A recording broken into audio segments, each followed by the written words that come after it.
DB reality के नबील पटेल आते हैं, जो स्टेज पे एमआईजी में जो आज तक मीटिंग हुआ है वहाँ पे तो हम लोग ने नबील पटेल को देखा है, जाहिद बांगी को देखा है, और लास्ट एक मीटिंग था वहाँ पे उस शाहिद बलवा आए थे। विदाउट टेंडर म्हाडा ने 78 प्रोसीजर कैसे की?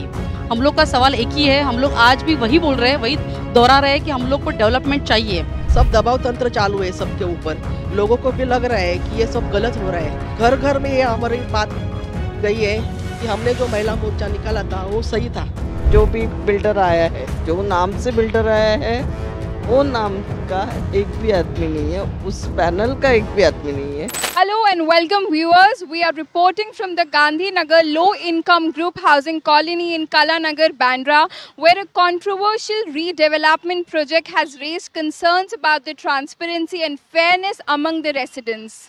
The Maharashtra Housing and Area Development Authority is being criticized for pushing through a redevelopment deal involving a scandal-ridden DB Realty Group and the Bengaluru-based Prestige Group without transparent procedures. Over 750 residents in 18 buildings are being pressured to accept this deal, which would drastically alter the living conditions. This project is slated to cover around 8.5 acres of prime real estate located just 100 meters from Mahada's headquarters and adjacent to the Bandra Kurla complex, offering convenient access to the Western Express Highway and the airport. The residents have been protesting against this redevelopment project. Let's hear directly from them about their concerns and opinions. मैं यहाँ पे building number 50 में रहती हूँ, Vijaydeep society में। अच्छा, क्या concerns आप लोग फेस कर रहे हैं? एक्चुअली मैम यहाँ पे रीडेवलपमेंट का प्रोसेस चालू हुआ है, प्रेस्टीज बिल्डर आया हुआ है, बट 2019 में टेंडर निकाला गया था। उस टाइम कल्पतरू, सुगी, प्लैटिनम ये सब बिल्डर्स लिस्ट आउट हुए थे, बट उसके बाद अपना टेंडर जो निकाला गया था उसका वैलिड पीरियड था 6 मंथ।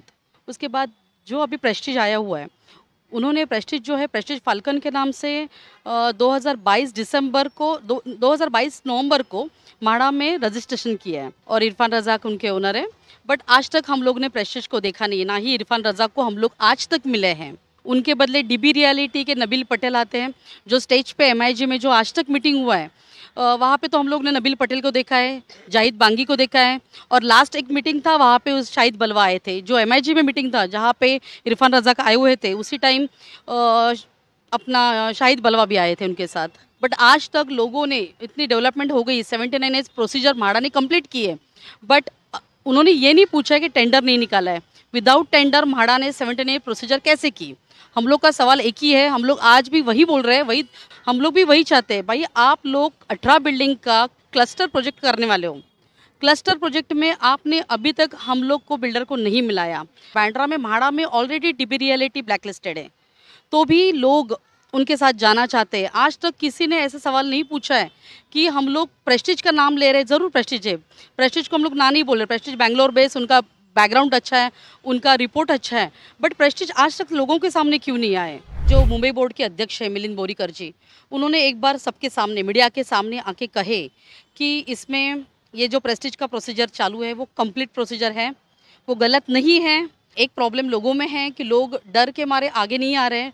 लोगों को लग रहा है कि लोगों को कुछ यहाँ पे किसी का प्रेशर है, आई डोंट नो, वो लोग डर रहे हैं कि हम लोग का कुछ हो जाए, कुछ करेंगे, कोई क्या कर सकता है, इसके लिए वो आगे नहीं बढ़ रहे हैं। बट हमारे साथ फ़ोन पे जुड़े हुए हैं, हमारा साथ देने की उन्होंने बातें कही है। तो हम लोग का मेन डॉक्टर कौन है वही पता नहीं है हमको, हम सामने ही नहीं है हमारे, तो हम कैसे क्या करेंगे अब उसके लिए, वो मैं बता रही बस।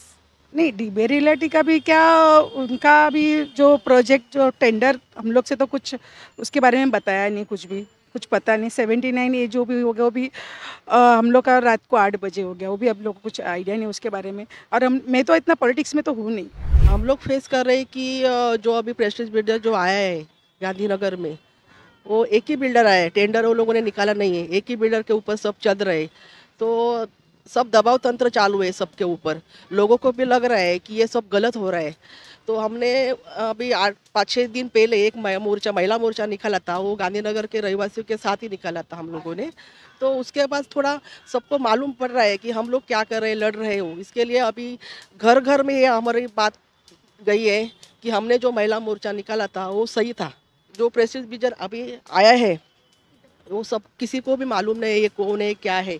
जानकारी देना चाहिए सबको मिलके। खाली सोसाइटी के खाली चेयरमैन सेक्रेटरी जाते हैं मीटिंग में बैठते, वो लोग क्या उधर जाके बोलते हैं क्या होता है, वो बाकी जो आम लोग घर पे रहते हैं, आम आदमी लोग सब लोग, वो लोगों को कुछ भी मालूम नहीं है कि क्या है टेंडर। सब राजकारण का दबाव आ रहा है कि क्या आ रहा है, वो किसी को कुछ भी, आम आदमी को इधर के गांधीनगर में जो लोग रहीवासी रहते सब गरीब लोग सर्वसामान्य लोग रहते हैं इधर, तो क्या वो रास्ते पे नहीं आना चाहिए। इसके लिए वो महिला लेडीज लोग हम लोग बाहर निकल के सब हम लोग लड़ाई लड़ रहे हैं। इन लोग आपस में बात करते हैं, जो भी 15-20 जन जाके खुद का खुद बात करते हैं उनसे, और हमारे से कुछ पेपर्स मांग के ले लेते हैं। जो भी बिल्डर आया है, जो नाम से बिल्डर आया है, वो नाम का एक भी आदमी नहीं है, उस पैनल का एक भी आदमी नहीं है। अगर समझ लो डीबी बिलवा, डीबी के जो लोग हैं, जो भी है नवीन पटेल बलवा, सब उनके हाथ में गया तो पता नहीं है।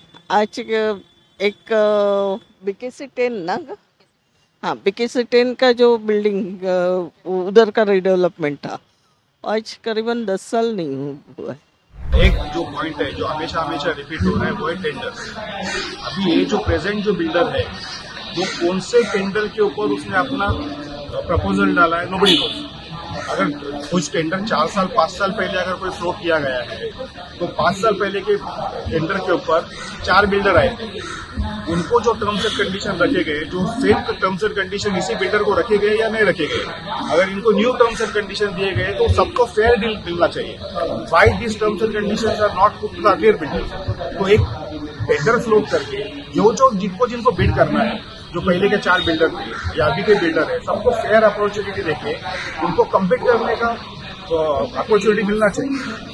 तो दैट इज ओनली थिंग। तो एक one of the legal point है। और जो ग्रुप करके लिखा गया है प्रेस्टीज ग्रुप, उसका मीनिंग क्या है? ये लेटर एंड पे लिखता है प्रेस्टीज ग्रुप, नीचे साइन होता है LLP, तो वी डोंट नो कि who is the builder. So viewers, listening to the interviews with the residents, it's clear that they're deeply concerned about the lack of transparency in the developer's selection process. Many residents express fear and skepticism about the future of this project, especially given the inadequate bank guarantee accepted by the Mahara. When the FPJ's reporter spoke to the Mahara's Vice President and CEO Sanjeev Jaiswal, he claimed the ignorance about the project. This lack of clarity from top officials raises doubt about the redevelopment project. Residents are calling for a concrete measures to be put in place to guarantee transparency and accountability in all future projects to alleviate their fears and restore trust in the Mahara's decision-making process. Viewers, let us know what are your views on this. Until then, I, Anisha, signing off.